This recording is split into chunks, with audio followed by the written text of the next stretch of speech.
ان کے لیے آخرت پرائرٹی اور ترجیح نہیں رہے گی، وہ آخرت سے نفرت کریں گے، وہ مرنے سے ڈریں گے، وہ جتنے بھی عمر ان کی ہو جائے گی وہ کہیں کہ چند سال اور بڑھ جائے، وہ لمبی عمر کی دعائیں کریں گے، اور اس دنیا میں وہ جو ہے وہ اپنے محلات تعمیر کریں گے۔ اور پھر حضور پاک صلی اللہ علیہ وسلم نے فرمایا کہ انسان کی ایک فطرت ہے کہ اس کی جو ہے وہ حرص ہے، اس کی جو لالچ ہے وہ قبر کی مٹی بھر سکتی ہے، اس کی لالچ قبر کی مٹی کے علاوہ کوئی نہیں بھر سکتی۔ اس کے پاس ایک احد پہاڑ کے جتنا سونا آ جائے یہ کہے گا کہ میرے پاس دوسرے جو ہے نا وہ سونا آ جائے۔ تو اس لیے میرا بات کرنے کا مقصد یہی تھا کہ کبھی بھی یہ نہیں ہوا مسلمان جہاد کرنے کے لیے، یہ ضروری نہیں، یہ میری آج کی تقریر سمجھ لیں کہ ان مسلم حکمرانوں کے لیے بھی ہے کہ ان کو بیداری کا بیدار ہونا چاہیے، اور جو مسلم امت کی کنڈیشن ہے اس پر آواز اٹھانی چاہیے، اور اس کے خلاف جو ہے عملی میدان میں آنا چاہیے۔ یہ جو عرب ممالک ہیں یہ کس طرح اسرائیل کے آگے اور یہودیوں کے آگے جو ہے نا یہ کاروبار کے لیے اور ان سے معاملات، اپنی دنیا کی محبت ہے نا، دنیا میں ترقی کرنے کے لیے ان سے ایگریمنٹ بھی ان کے چل رہے ہیں، سب کچھ چل رہا ہے، اور اس پر وہ خاموش تماشائی بنے ہوئے ہیں۔ یوکرین پر تو سارے بول رہے تھے کہ رشیا یوکرین پر ظلم کر رہا ہے، تو اب دنیا بھی خاموش ہے۔ یہ اقوام متحدہ کے وہ انسانیت کے علمبردار کدھر ہیں کہ جب اسرائیل کے یہ پچھلے کچھ دنوں میں اسرائیل کے نیتن یاہو نے جب وہ نقشہ پیش کیا جو اقوام متحدہ میں، اس میں فلسطین نام کی کوئی چیز نہیں تھی، تو اقوام متحدہ میں کوئی نہیں بولا، کوئی مسلم حکمران نہیں بولا، اور نہ ہی کوئی غیر مسلم حکمران جو انسانیت کا جو کہتے ہیں کہ ہم بڑے انسانیت پسند ہیں،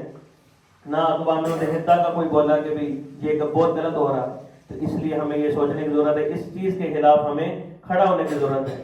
ہم جیسے یہ پوچھا جائے گا یہ مسلم حکمران بیدار ہوتے ہیں یا نہیں، یہ تو اللہ کے حضور جب پیش ہوں گے یہ اپنا انجام کو پائیں گے، لیکن ایز اے مسلم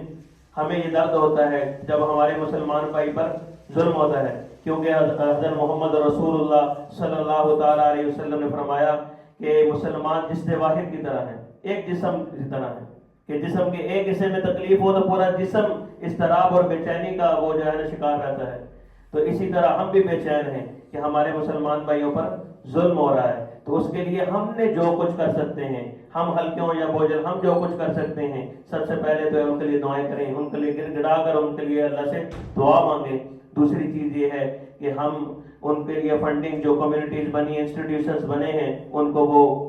جو ہے نا خوراک اور پہنچانے کی کوشش کرتے ہیں، تو ان کی جو ہے نا ہم فنڈنگ میں ان کی ہیلپ کریں، کنٹریبیوشن کریں۔ اور تیسری چیز ہم ان کے لیے حق کے لیے آواز اٹھائیں۔ تو اسی سلسلے میں جو ہے اتوار والے دن آل مسلم کمیونٹی جو جاپان کی ہے انہوں نے یہ پروٹیسٹ رکھا ہے اسرائیلی ایمبیسی کے سامنے۔